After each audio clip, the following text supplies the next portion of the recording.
احمق لوگ کہیں گے کہ مسلمان جس قبلے پر پہلے سے چلے آتے تھے اب اس سے کیوں منہ پھیر بیٹھے؟ تم کہہ دو کہ مشرق اور مغرب سب اللہ ہی کا ہے، وہ جس کو چاہتا ہے سیدھے رستے پر چلاتا ہے، اور اسی طرح ہم نے تم کو امت معتدل بنایا ہے تاکہ تم لوگوں پر گواہ بنو اور پیغمبر آخر الزماں صلی اللہ علیہ وآلہ وسلم تم پر گواہ بنے۔ اور جس قبلے پر تم پہلے تھے اس کو ہم نے اس لیے مقرر کیا تھا کہ معلوم کریں کہ کون ہمارے پیغمبر کا تابع رہتا ہے اور کون الٹے پاؤں پھر جاتا ہے۔ اور یہ بات یعنی تحویل قبلہ لوگوں کو گراں معلوم ہوئی، مگر جن کو اللہ نے ہدایت بخشی ہے وہ اسے گراں نہیں سمجھتے، اور اللہ ایسا نہیں کہ تمہارے ایمان کو یوں ہی ضائع کر دے۔ اللہ تو لوگوں پر بڑا مہربان ہے، صاحب رحمت ہے۔ اے پیغمبر صلی اللہ علیہ وآلہ وسلم، ہم تمہارا آسمان کی طرف منہ اٹھانا دیکھ رہے ہیں، سو ہم تم کو اسی قبلے کی طرف جس کو تم پسند کرتے ہو منہ کرنے کا حکم دیں گے۔ تو اپنا منہ مسجد حرام یعنی خانہ کعبہ کی طرف پھیر لو، اور تم لوگ جہاں ہوا کرو نماز پڑھنے کے وقت اسی مسجد کی طرف منہ کر لیا کرو۔ اور جن لوگوں کو کتاب دی گئی ہے وہ خوب جانتے ہیں کہ یہ نیا قبلہ ان کے پروردگار کی طرف سے حق ہے، اور جو کام یہ لوگ کرتے ہیں اللہ ان سے بے خبر نہیں۔ اور اگر تم ان اہل کتاب کے پاس تمام نشانیاں بھی لے کر آؤ تو بھی یہ تمہارے قبلے کی پیروی نہ کریں، اور تم بھی ان کے قبلے کی پیروی کرنے والے نہیں ہو، اور ان میں سے بھی بعض کے قبلے کے پیرو نہیں۔ اور اگر تم باوجود اس کے کہ تمہارے پاس علم یعنی اللہ کا حکم آ چکا ہے ان کی خواہشوں کے پیچھے چلو گے تو ظالموں میں ہو جاؤ گے۔ جن لوگوں کو ہم نے کتاب دی ہے وہ ان پیغمبر آخر الزماں صلی اللہ علیہ وآلہ وسلم کو اس طرح پہچانتے ہیں جس طرح اپنے بیٹوں کو پہچانا کرتے ہیں، مگر ایک فریق ان میں سے سچی بات کو جان بوجھ کر چھپا رہا ہے۔ اے پیغمبر صلی اللہ علیہ وآلہ وسلم، یہ نیا قبلہ تمہارے پروردگار کی طرف سے حق ہے، تو تم ہرگز شک کرنے والوں میں نہ ہونا، اور ہر ایک شخص کے لیے ایک سمت مقرر ہے جدھر وہ عبادت کے وقت منہ کیا کرتا ہے، تو تم نیکیوں میں سبقت حاصل کرو۔ تم جہاں ہوگے اللہ تم سب کو جمع کرے گا، بے شک اللہ ہر چیز پر قادر ہے۔ اور تم جہاں سے نکلو نماز میں اپنا منہ مسجد حرام کی طرف کر لیا کرو، بے شبہ یہ تمہارے پروردگار کی طرف سے حق ہے، اور تم لوگ جو کچھ کرتے ہو اللہ اس سے بے خبر نہیں۔ اور تم جہاں سے نکلو مسجد حرام کی طرف منہ کر کے نماز پڑھا کرو، اور مسلمانوں تم جہاں ہوا کرو اسی مسجد کی طرف رخ کیا کرو۔ یہ تاکید اس لیے کی گئی ہے کہ لوگ تم کو کسی طرح کا الزام نہ دے سکیں، مگر ان میں سے جو ظالم ہیں وہ الزام دیں تو دیں، سو ان سے مت ڈرنا اور مجھی سے ڈرتے رہنا، اور یہ بھی مقصود ہے کہ میں تم کو اپنی تمام نعمتیں بخشوں، اور یہ بھی کہ تم راہ راست پر چلو۔ جس طرح من جملہ اور نعمتوں کے ہم نے تمہیں میں سے ایک رسول بھیجے ہیں جو تم کو ہماری آیتیں پڑھ پڑھ کر سناتے اور تمہیں پاک بناتے، اور کتاب یعنی قرآن اور دانائی سکھاتے ہیں، اور ایسی باتیں بتاتے ہیں جو تم پہلے نہیں جانتے تھے، سو تم مجھے یاد کیا کرو، میں تمہیں یاد کیا کروں گا، اور میرا احسان مانتے رہنا اور میری ناشکری نہ کرنا۔ اے ایمان والو، صبر اور نماز سے مدد لیا کرو، بے شک اللہ صبر کرنے والوں کے ساتھ ہے۔ اور جو لوگ اللہ کی راہ میں مارے جائیں ان کی نسبت یہ نہ کہنا کہ وہ مرے ہوئے ہیں، وہ مردہ نہیں بلکہ زندہ ہیں، لیکن تم کو شعور نہیں۔ اور ہم کسی قدر خوف اور بھوک اور مال اور جانوں اور میووں کے نقصان سے تمہاری آزمائش کریں گے، اور صبر کرنے والوں کو بشارت سنا دو کہ ان لوگوں پر جب کوئی مصیبت واقع ہوتی ہے تو کہتے ہیں کہ ہم اللہ ہی کا مال ہیں اور اسی کی طرف لوٹ کر جانے والے ہیں۔ یہی لوگ ہیں جن پر ان کے پروردگار کی عنایتیں ہیں اور خصوصی رحمت بھی ہے، اور یہی سیدھے رستے پر ہیں۔ بے شک کوہ صفا اور مروہ اللہ کی نشانیوں میں سے ہیں، تو جو شخص خانہ کعبہ کا حج یا عمرہ کرے اس پر کچھ گناہ نہیں کہ دونوں کے درمیان چکر لگائے، بلکہ یہ ایک نیک کام ہے، اور جو کوئی نیک کام کرے تو اللہ قدردان ہے، دانا ہے۔ جو لوگ ہمارے حکموں اور ہدایتوں کو جو ہم نے نازل کی ہیں کسی غرض فاسد سے چھپاتے ہیں، باوجود کہ ہم نے ان کو لوگوں کے سمجھانے کے لیے اپنی کتاب میں کھول کھول کر بیان کر دیا ہے۔ ایسوں پر اللہ اور تمام لعنت کرنے والے لعنت کرتے ہیں۔ ہاں، جو توبہ کرتے ہیں اور اپنی حالت درست کر لیتے ہیں اور احکام الہی کو صاف صاف بیان کر دیتے ہیں تو میں ان کے قصور معاف کر دیتا ہوں، اور میں بڑا معاف کرنے والا بڑا مہربان ہوں۔ جو لوگ کافر ہوئے اور کافر ہی مرے، ایسوں پر اللہ کی اور فرشتوں کی اور انسانوں کی سب کی لعنت، وہ ہمیشہ اسی لعنت میں گرفتار رہیں گے۔ ان سے نہ تو عذاب ہلکا ہی کیا جائے گا اور نہ انہیں کچھ مہلت ملے گی۔ اور لوگوں، تمہارا معبود ایک ہی معبود ہے، اس بڑے مہربان اور رحم والے کے سوا کوئی عبادت کے لائق نہیں۔ بے شک آسمانوں اور زمین کے پیدا کرنے میں اور رات اور دن کے ایک دوسرے کے پیچھے آنے جانے میں اور کشتیوں اور جہازوں میں جو سمندر میں لوگوں کے فائدے کے لیے رواں ہیں، اور میں جس کو اللہ آسمان سے برساتا اور اس سے زمین کو اس کے مردہ ہو جانے کے بعد زندہ یعنی خشک ہو جانے کے بعد سرسبز کر دیتا ہے، اور زمین پر ہر قسم کے جانور پھیلانے میں اور ہواؤں کے چلانے میں اور بادلوں میں جو آسمان اور زمین کے درمیان گھرے رہتے ہیں، عقل مندوں کے لیے اللہ کی قدرت کی نشانیاں ہیں۔ اور بعض لوگ ایسے ہیں جو غیر اللہ کو اللہ کا شریک بناتے اور ان سے اللہ کی سی محبت کرتے ہیں، لیکن جو ایمان والے ہیں وہ تو اللہ ہی کے سب سے زیادہ دوست دار ہیں۔ اور اے کاش ظالم لوگ جو بات عذاب کے وقت دیکھیں گے اب دیکھ لیتے کہ سب طرح کی طاقت اللہ ہی کو ہے، اور یہ کہ اللہ سخت عذاب کرنے والا ہے۔ اس دن کفر کے پیشوا اپنے پیروں سے بیزاری ظاہر کریں گے اور دونوں عذاب الہی دیکھ لیں گے اور ان کے آپس کے تعلقات منقطع ہو جائیں گے۔ یہ حال دیکھ کر پیروی کرنے والے حسرت سے کہیں گے کہ اے کاش ہمیں پھر دنیا میں جانا نصیب ہو، تاکہ جس طرح یہ ہم سے بیزار ہو رہے ہیں اسی طرح ہم بھی ان سے بیزار ہوں۔ اس طرح اللہ ان کے اعمال حسرت بنا کر دکھائے گا اور وہ دوزخ سے نکل نہیں سکیں گے۔ لوگوں، جو چیزیں زمین میں حلال طیب ہیں وہ کھاؤ، اور شیطان کے قدموں پر نہ چلو، وہ تمہارا کھلا دشمن ہے۔ وہ تو تم کو برائی اور بے حیائی ہی کے کام کرنے کو کہتا ہے، اور یہ بھی کہ اللہ کی نسبت ایسی باتیں کہو جن کا تمہیں کچھ بھی علم نہیں۔ اور جب ان لوگوں سے کہا جاتا ہے کہ جو کتاب اللہ نے نازل فرمائی ہے اس کی پیروی کرو، تو کہتے ہیں نہیں، بلکہ ہم تو اسی چیز کی پیروی کریں گے جس پر ہم نے اپنے باپ دادا کو پایا۔ بھلا اگرچہ ان کے باپ دادا نہ کچھ سمجھتے ہوں اور نہ سیدھے رستے پر ہوں، تب بھی وہ انہی کی تقلید کیے جائیں گے۔ جو لوگ کافر ہیں ان کی مثال اس شخص کی سی ہے جو کسی ایسی چیز کو آواز دے جو پکار اور آواز کے سوا کچھ سن نہ سکے۔ یہ بہرے ہیں، گونگے ہیں، اندھے ہیں کہ کچھ سمجھ ہی نہیں سکتے۔ اے اہل ایمان، جو پاکیزہ چیزیں ہم نے تم کو عطا فرمائی ہیں ان کو کھاؤ، اور اگر اللہ ہی کے بندے ہو تو اس کی نعمتوں کا شکر بھی ادا کرو۔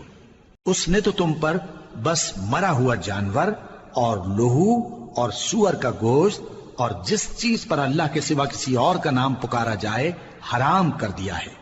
ہاں، جو مجبور ہو جائے بشرطے کہ اللہ کی نافرمانی نہ کرے اور حد ضرورت سے باہر نہ نکل جائے، اس پر کچھ گناہ نہیں۔ بے شک اللہ بخشنے والا ہے، رحم کرنے والا ہے۔ جو لوگ اللہ کی کتاب سے ان آیتوں اور ہدایتوں کو جو اس نے نازل فرمائی ہیں چھپاتے اور ان کے بدلے تھوڑی سی قیمت یعنی دنیاوی منفعت حاصل کرتے ہیں، وہ اپنے پیٹوں میں محض آگ بھرتے ہیں۔ ایسے لوگوں سے اللہ قیامت کے دن نہ کلام کرے گا اور نہ ان کو گناہوں سے پاک کرے گا، اور ان کے لیے دکھ دینے والا عذاب ہے۔ یہ وہ لوگ ہیں جنہوں نے ہدایت چھوڑ کر گمراہی اور بخشش چھوڑ کر عذاب خرید لیا۔ یہ آتش جہنم کی کیسی برداشت کرنے والے ہیں۔ یہ اس لیے کہ اللہ نے کتاب سچائی کے ساتھ نازل فرمائی، اور جن لوگوں نے اس کتاب میں اختلاف کیا وہ ضد میں آ کر نیکی سے دور ہو گئے ہیں۔ نیکی یہی نہیں کہ تم مشرق و مغرب کو قبلہ سمجھ کر ان کی طرف منہ کر لو، بلکہ نیکی یہ ہے کہ لوگ اللہ پر اور روز آخر پر اور فرشتوں پر اور اللہ کی کتاب پر اور پیغمبروں پر ایمان لائیں، اور مال باوجود عزیز رکھنے کے رشتہ داروں اور یتیموں اور محتاجوں اور مسافروں اور مانگنے والوں کو دیں، اور گردنوں کے چھڑانے میں خرچ کریں، اور نماز پڑھیں اور زکات دیں، اور جب عہد کر لیں تو اس کو پورا کریں،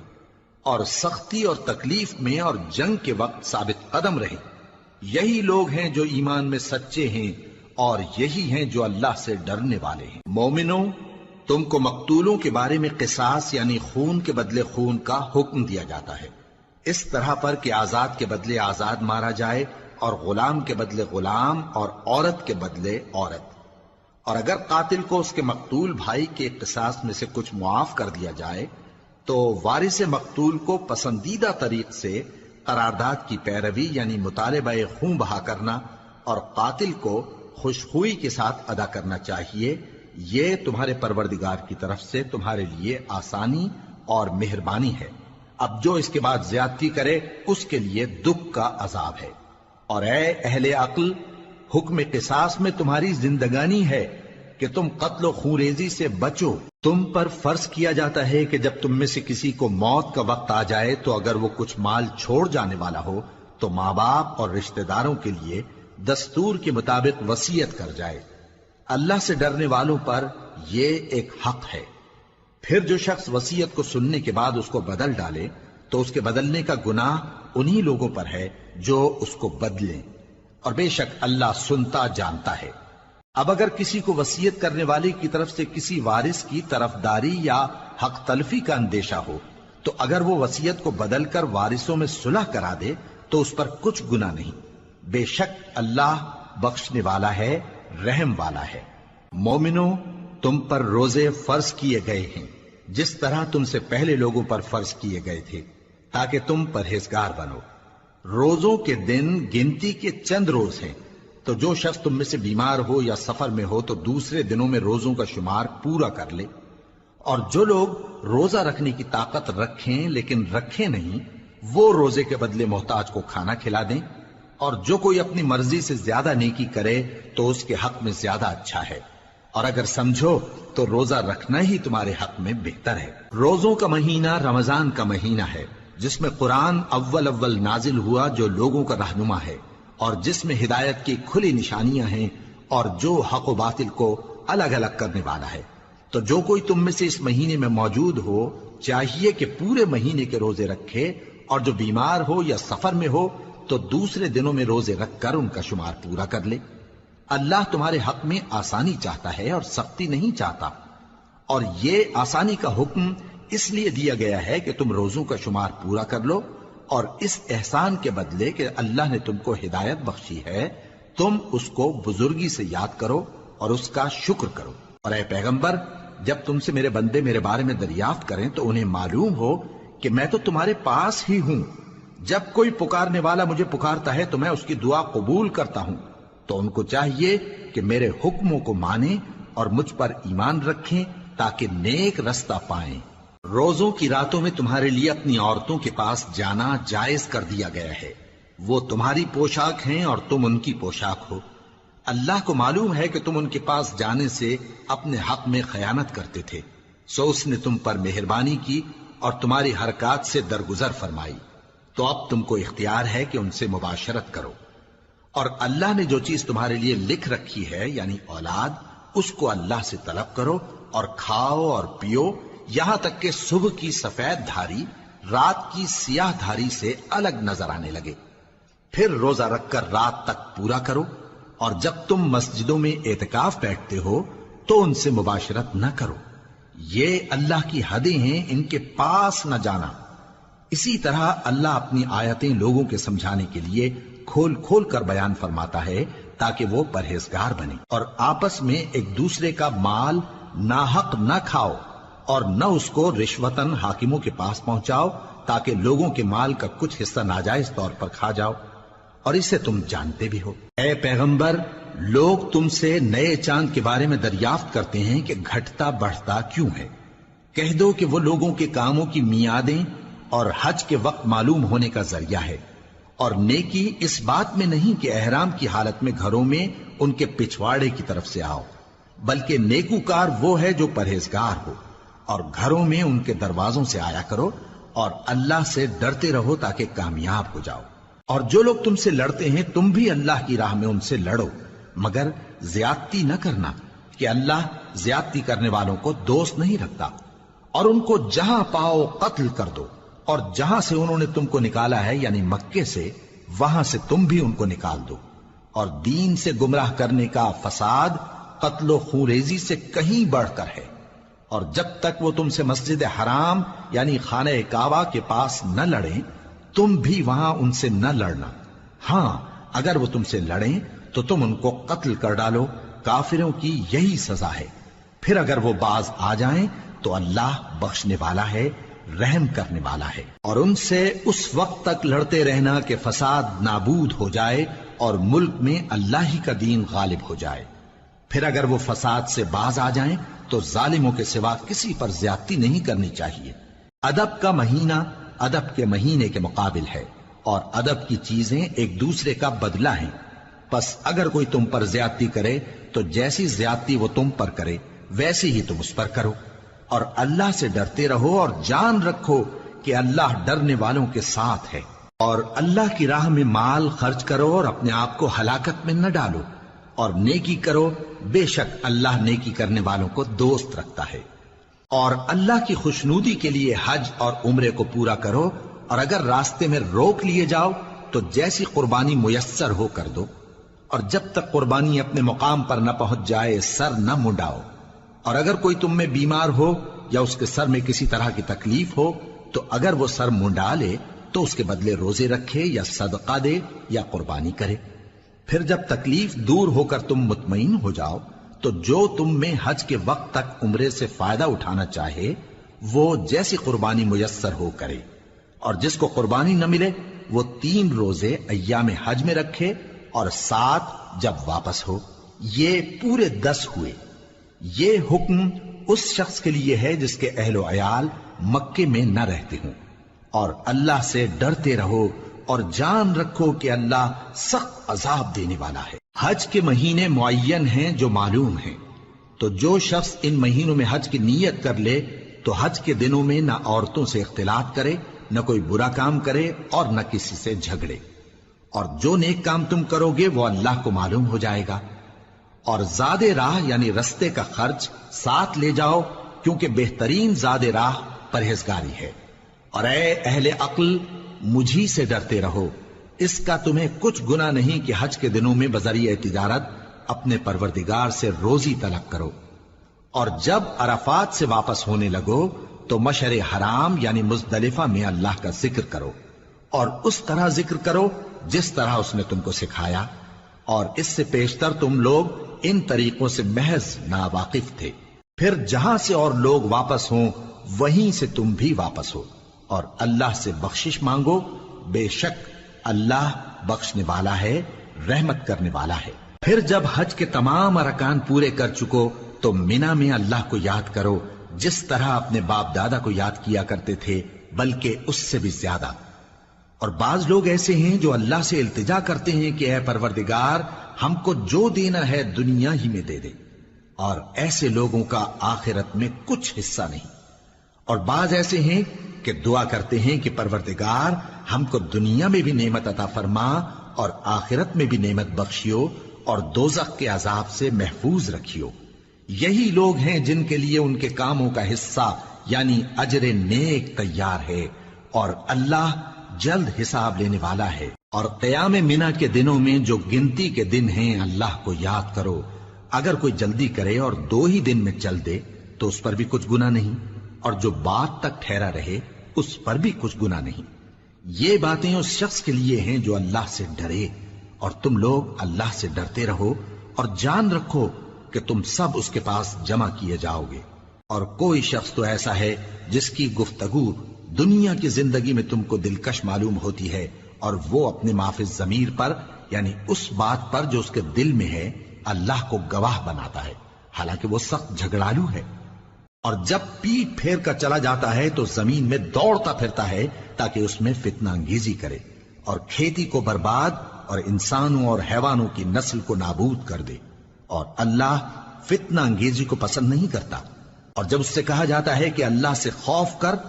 تو غرور اس کو گناہ میں پھنسا دیتا ہے، سو اس کو جہنم کافی ہے اور وہ بہت برا ٹھکانہ ہے۔ اور کوئی شخص ایسا ہے کہ اللہ کی خوشنودی حاصل کرنے کے لیے اپنی جان بیچ ڈالتا ہے، اور اللہ بندوں پر بہت مہربان ہے۔ مومنوں، اسلام میں پورے داخل ہو جاؤ اور شیطان کے پیچھے نہ چلو، وہ تو تمہارا کھلا دشمن ہے۔ پھر اگر تم احکام روشن پہنچ جانے کے بعد لڑکھڑا جاؤ تو جان رکھو کہ اللہ غالب ہے، حکمت والا ہے۔ کیا یہ لوگ اسی بات کے منتظر ہیں کہ ان پر اللہ کا عذاب بادل کے سائبانوں میں آ نازل ہو اور فرشتے بھی اتر آئیں اور کام تمام کر دیا جائے؟ اور سب کاموں کا رجوع اللہ ہی کی طرف ہے۔ اے پیغمبر، بنی اسرائیل سے پوچھو کہ ہم نے ان کو کتنی کھلی نشانیاں دیں، اور جو شخص اللہ کی نعمت کو اپنے پاس آنے کے بعد بدل دے تو اللہ سخت عذاب کرنے والا ہے۔ اور جو کافر ہیں ان کے لیے دنیا کی زندگی خوشنما کر دی گئی ہے، اور وہ مومنوں سے تمسخر کرتی ہیں، لیکن جو پرہیزگار ہیں وہ قیامت کے دن ان سے اوپر ہوں گے۔ اور اللہ جس کو چاہتا ہے بے حساب رزق دیتا ہے۔ پہلے تو سب لوگوں کا ایک ہی مذہب تھا، لیکن وہ آپس میں اختلاف کرنے لگے تو اللہ نے ان کی طرف بشارت دینے والے اور ڈر سنانے والے پیغمبر بھیجے، اور ان پر سچائی کے ساتھ کتابیں نازل کی، تاکہ جن امور میں لوگ اختلاف کرتے تھے ان کا ان میں فیصلہ کر دے۔ اور اس میں اختلاف بھی انہی لوگوں نے کیا جن کو کتاب دی گئی تھی، باوجود کہ ان کے پاس کھلے ہوئے احکام آ چکے تھے، اور یہ اختلاف انہوں نے صرف آپس کی ضد سے کیا۔ تو جس امر حق میں وہ اختلاف کرتے تھے اللہ نے اپنی مہربانی سے مومنوں کو اس کی راہ دکھا دی، اور اللہ جس کو چاہتا ہے سیدھا رستہ دکھا دیتا ہے۔ کیا تم یہ خیال کرتے ہو کہ یوں ہی بہشت میں داخل ہو جاؤ گے، اور ابھی تم کو پہلے لوگوں کی سی مشکلیں تو پیش آئی ہی نہیں؟ ان کو بڑی بڑی سختیاں اور تکلیفیں پہنچیں، اور وہ صعوبتوں میں ہلا ہلا دیے گئے، یہاں تک کہ پیغمبر اور مومن لوگ جو ان کے ساتھ تھے سب پکار اٹھے کہ کب اللہ کی مدد آئے گی۔ دیکھو اللہ کی مدد عنقریب آیا چاہتی ہے۔ اے نبی، لوگ تم سے پوچھتے ہیں کہ اللہ کی راہ میں کس طرح کا مال خرچ کریں۔ کہہ دو کہ جو چاہو خرچ کرو، لیکن جو مال خرچ کرنا چاہو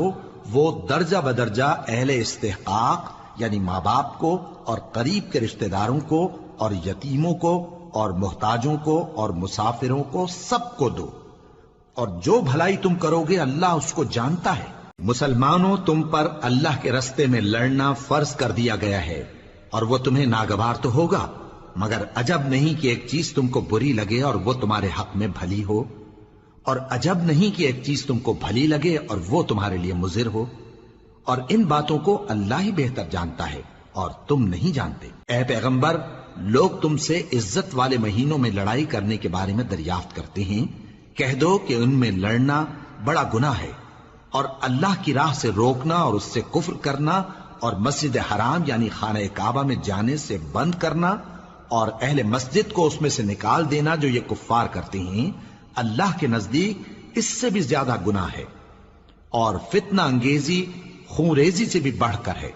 اور یہ لوگ ہمیشہ تم سے لڑتے رہیں گے، یہاں تک کہ اگر مقدور رکھیں تو تم کو تمہارے دین سے پھیر دیں، اور جو کوئی تم میں سے اپنے دین سے پھر کر کافر ہو جائے گا اور کافر ہی مرے گا تو ایسے لوگوں کے اعمال دنیا اور آخرت دونوں میں برباد ہو جائیں گے، اور یہی لوگ دوزخ میں جانے والے ہیں جس میں ہمیشہ رہیں گے۔ جو لوگ ایمان لائے اور اللہ کے لیے وطن چھوڑ گئے اور کفار سے جنگ کرتے رہے وہی اللہ کی رحمت کے امیدوار ہیں، اور اللہ بخشنے والا ہے، رحمت کرنے والا ہے۔ اے پیغمبر، لوگ تم سے شراب اور جوئے کا حکم دریافت کرتے ہیں، کہہ دو کہ ان میں گناہ بڑے ہیں اور لوگوں کے لیے کچھ فائدے بھی ہیں، مگر ان کے گناہ فائدوں سے کہیں زیادہ ہیں۔ اور یہ بھی تم سے پوچھتے ہیں کہ اللہ کی راہ میں کون سا مال خرچ کریں، کہہ دو کہ جو ضرورت سے زیادہ ہو۔ اس طرح اللہ تمہارے لیے اپنے احکام کھول کھول کر بیان فرماتا ہے تاکہ تم سوچو، یعنی دنیا اور آخرت کی باتوں میں غور کرو۔ اور تم سے یتیموں کے بارے میں بھی دریافت کرتے ہیں، کہہ دو کہ ان کی حالت کی اصلاح بہت اچھا کام ہے، اور اگر تم ان سے مل جل کر رہنا یعنی خرچ اکٹھا رکھنا چاہو تو وہ تمہارے بھائی ہیں، اور اللہ خوب جانتا ہے کہ خرابی کرنے والا کون ہے اور اصلاح کرنے والا کون۔ اور اگر اللہ چاہتا تو تم کو تکلیف میں ڈال دیتا، بے شک اللہ غالب ہے، حکمت والا ہے۔ اور مومنوں مشرک عورتوں سے جب تک وہ ایمان نہ لائیں نکاح نہ کرنا، کیونکہ مشرک عورت خواہ تم کو کیسی ہی بھلی لگے اس سے مومن لونڈی بہتر ہے، اور اسی طرح مشرک مرد جب تک ایمان نہ لائیں مومن عورتوں کو ان کی زوجیت میں نہ دینا، کیونکہ مشرک مرد سے خواہ وہ تم کو کیسا ہی بھلا لگے مومن غلام بہتر ہے۔ یہ مشرک لوگوں کو دوزخ کی طرف بلاتی ہیں، اور اللہ اپنی مہربانی سے بہشت اور بخشش کی طرف بلاتا ہے، اور اپنے حکم لوگوں سے کھول کھول کر بیان کرتا ہے تاکہ نصیحت حاصل کریں۔ اور تم سے حیض کے بارے میں دریافت کرتے ہیں، کہہ دو وہ تو نجاست ہے، سو ایام حیض میں عورتوں سے کنارہ کش رہو، اور جب تک وہ پاک نہ ہو جائیں ان سے مقاربت نہ کرو۔ ہاں جب وہ پاک ہو جائیں تو جس طریق سے اللہ نے تمہیں ارشاد فرمایا ہے ان کے پاس جاؤ، کچھ شک نہیں کہ اللہ توبہ کرنے والوں اور پاک صاف رہنے والوں کو دوست رکھتا ہے۔ تمہاری عورتیں تمہاری کھیتی ہیں، تو اپنی کھیتی میں جس طرح چاہو جاؤ، اور اپنے لیے نیک عمل آگے بھیجو، اور اللہ سے ڈرتے رہو، اور جان رکھو کہ ایک دن تمہیں اس کے روبرو حاضر ہونا ہے۔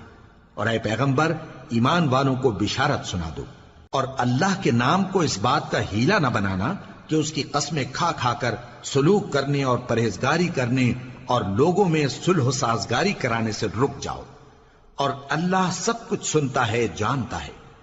اللہ تمہاری لغو قسموں پر تم سے مواخذہ نہیں کرے گا، لیکن جو قسمیں تم قصد دلی سے کھاؤ گے ان پر مواخذہ کرے گا، اور اللہ بخشنے والا ہے بردبار ہے۔ جو لوگ اپنی عورتوں کے پاس جانے کی قسم کھا لیں ان کو 4 مہینے تک انتظار کرنا چاہیے۔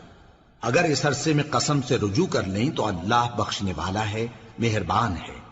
اور اگر طلاق کا ارادہ کر لیں تو بھی اللہ سنتا ہے جانتا ہے۔ اور طلاق والی عورتیں 3 حیض تک اپنے تئیں روکے رہیں، اور اگر وہ اللہ اور روز قیامت پر ایمان رکھتی ہیں تو ان کو جائز نہیں کہ اللہ نے جو کچھ ان کے شکم میں پیدا کیا ہے اس کو چھپائیں، اور ان کے خاوند اگر پھر موافقت چاہیں تو اس مدت میں وہ ان کو اپنی زوجیت میں لے لینے کے زیادہ حقدار ہیں۔ اور عورتوں کا حق مردوں پر ویسا ہی ہے جیسے دستور کے مطابق مردوں کا حق عورتوں پر ہے، البتہ مردوں کو عورتوں پر 1 درجہ فضیلت ہے، اور اللہ غالب ہے، صاحب حکمت ہے۔ طلاق صرف 2 بار ہے، یعنی جب 2 دفعہ طلاق دے دی جائے تو پھر عورتوں کو یا تو بطریق شائستہ نکاح میں رہنے دینا ہے یا بھلائی کے ساتھ چھوڑ دینا، اور یہ جائز نہیں کہ جو مہر تم ان کو دے چکے ہو اس میں سے کچھ واپس لے لو۔ ہاں اگر زن و شوہر کو خوف ہو کہ وہ اللہ کی حدوں کو قائم نہیں رکھ سکیں گے تو اگر عورت خاوند کے ہاتھ سے رہائی پانے کے بدلے میں کچھ دے ڈالے تو دونوں پر کچھ گناہ نہیں۔ یہ اللہ کی مقرر کی ہوئی حدیں ہیں، ان سے باہر نہ نکلنا، اور جو لوگ اللہ کی حدوں سے باہر نکل جائیں گے وہ گناہگار ہوں گے۔ پھر اگر شوہر 2 طلاقوں کے بعد تیسری طلاق عورت کو دے دے تو اس کے بعد جب تک عورت کسی دوسرے شخص سے نکاح نہ کر لے اس پہلے شوہر پر حلال نہ ہوگی۔ ہاں اگر دوسرا خاوند بھی طلاق دے دے اور عورت اور پہلا خاوند پھر ایک دوسرے کی طرف رجوع کر لیں تو ان پر کچھ گناہ نہیں، بشرطے کہ دونوں یقین کریں کہ اللہ کی حدوں کو قائم رکھ سکیں گے، اور یہ اللہ کی حدیں ہیں، ان کو وہ ان لوگوں کے لیے بیان فرماتا ہے جو علم رکھتے ہیں۔ اور جب تم عورتوں کو 2 دفعہ طلاق دے چکو اور ان کی عدت پوری ہو جائے تو انہیں یا تو حسن سلوک سے نکاح میں رہنے دو یا بطریق شائستہ رخصت کر دو، اور اس نیت سے ان کو نکاح میں نہ رہنے دینا چاہیے کہ انہیں تکلیف دو اور ان پر زیادتی کرو، اور جو ایسا کرے گا وہ اپنا ہی نقصان کرے گا۔ اور اللہ کے احکام کو ہنسی اور کھیل نہ بناؤ،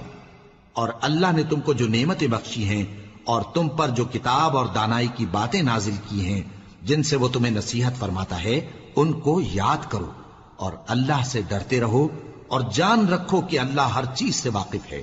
اور جب تم عورتوں کو طلاق دے چکو اور ان کی عدت پوری ہو جائے تو ان کو اپنے شوہروں کے ساتھ جب وہ آپس میں جائز طور پر راضی ہو جائیں نکاح کرنے سے مت روکو۔ اس حکم سے اس شخص کو نصیحت کی جاتی ہے جو تم میں اللہ اور روز آخر پر یقین رکھتا ہے، یہ تمہارے لیے نہایت خوب اور بہت پاکیزگی کی بات ہے، اور اللہ جانتا ہے اور تم نہیں جانتے۔ اور مائیں اپنے بچوں کو پورے 2 سال دودھ پلائیں یہ حکم اس شخص کے لیے ہے جو پوری مدت تک دودھ پلوانا چاہے، اور دودھ پلانے والی ماؤں کا کھانا اور کپڑا دستور کے مطابق باپ کے ذمے ہوگا۔ کسی شخص کو اس کی طاقت سے زیادہ تکلیف نہیں دی جاتی، تو یاد رکھو کہ نہ تو ماں کو اس کے بچے کے سبب نقصان پہنچایا جائے اور نہ باپ کو اس کی اولاد کی وجہ سے نقصان پہنچایا جائے، اور اسی طرح نان و نفقہ بچے کے وارث کے ذمے ہے۔ اور اگر دونوں یعنی ماں باپ آپس کی رضامندی اور صلاح سے بچے کا دودھ چھڑانا چاہیں تو ان پر کچھ گناہ نہیں، اور اگر تم اپنی اولاد کو دودھ پلوانا چاہو تو تم پر کچھ گناہ نہیں، بشرطے کہ تم دودھ پلانے والیوں کو دستور کے مطابق ان کا حق جو تم نے دینا کیا تھا دے دو، اور اللہ سے ڈرتے رہو اور جان رکھو کہ جو کچھ تم کرتے ہو اللہ اس کو دیکھ رہا ہے۔ اور جو لوگ تم میں سے مر جائیں اور عورتیں چھوڑ جائیں تو وہ عورتیں 4 مہینے اور 10 دن اپنے آپ کو روکے رہیں، اور جب یہ عدت پوری کر چکیں اور اپنے حق میں پسندیدہ کام یعنی نکاح کر لیں تو تم پر کچھ گناہ نہیں، اور اللہ تمہارے سب کاموں سے واقف ہے۔ اگر تم اشارے کنائے میں عورتوں کو نکاح کا پیغام بھیجو یا نکاح کی خواہش کو اپنے دلوں میں مخفی رکھو تو تم پر کچھ گناہ نہیں۔ اللہ کو معلوم ہے کہ تم ان سے نکاح کا ذکر کرو گے، مگر ایام عدت میں اس کے سوا کے دستور کے مطابق کوئی بات کہہ دو، پوشیدہ طور پر ان سے قول و قرار نہ کرنا، اور جب تک عدت پوری نہ ہو لے نکاح کا پختہ ارادہ نہ کرنا، اور جان رکھو کہ جو کچھ تمہارے دلوں میں ہے اللہ کو سب معلوم ہے، تو اس سے ڈرتے رہو اور جان رکھو کہ اللہ بخشنے والا ہے، حلم والا ہے۔ اور اگر تم عورتوں کو ان کے پاس جانے یا ان کا مہر مقرر کرنے سے پہلے طلاق دے دو تو تم پر کچھ گناہ نہیں، ہاں ان کو دستور کے مطابق کچھ خرچ ضرور دو، یعنی مقدور والا اپنے مقدور کے مطابق دے اور تنگ دست اپنی حیثیت کے مطابق۔ نیک لوگوں پر یہ ایک طرح کا حق ہے۔ اور اگر تم عورتوں کو ان کے پاس جانے سے پہلے طلاق دے دو لیکن مہر مقرر کر چکے ہو تو آدھا مہر دینا ہوگا۔